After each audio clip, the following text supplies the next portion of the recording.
Immerse yourself in the profound insights offered by Father Chuck Belmonte as he delves into daily reflections on various gospel passages from the Bible. March 20th, Thursday, or how can I have a personal relationship with Jesus Christ? It's easy to have prejudices when evaluating our relationship with God. When asked if we truly have a personal relationship with Jesus Christ, we picture an emotional, warm, intimate feeling of an encounter. Of course, as Catholics, we may easily respond, yes, indeed, I have a personal relationship with Jesus Christ every time I receive Him in Holy Communion. An emotional response when receiving communion can be a welcome consolation, but it is often lacking. Mother Teresa of Calcutta turned to a priest during the exposition of the Blessed Sacrament and lamented, "I feel nothing." Would Mother Teresa, given her now well-known spiritual desolation, stand accused of failing to cultivate or find a personal relationship with Jesus in the Blessed Eucharist? Shortly after the miraculous multiplication of loaves, Jesus began to reveal His real presence under the appearance of bread and wine. I am the bread of life. Yet many of His disciples drew back and no longer went about with Him. John 6:35-66. At the Last Supper, Jesus completed the revelation of the mystery of the real presence. And as they were eating, He took bread and blessed and broke it and gave it to them and said, "Take, this is my body." And similarly with the wine. Gef marked at 14:22-24. No metaphors, the real presence under the appearance of bread and wine.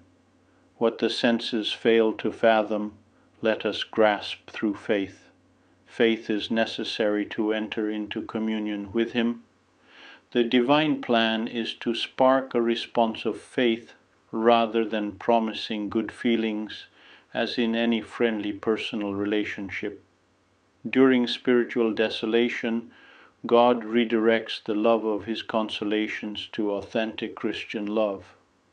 If you love me, you will keep my commandments. John 14:15.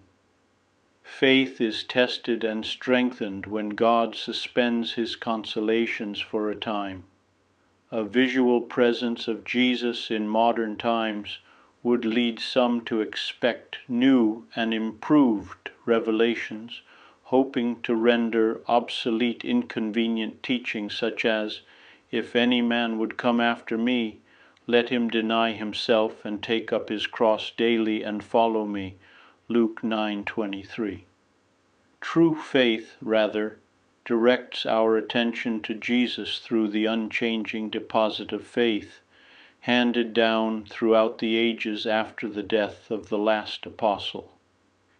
And cultivating personal relationships is the pastoral duty of His disciples, who are commissioned to baptize all nations in His name. Jesus entrusts Himself to the members of His church.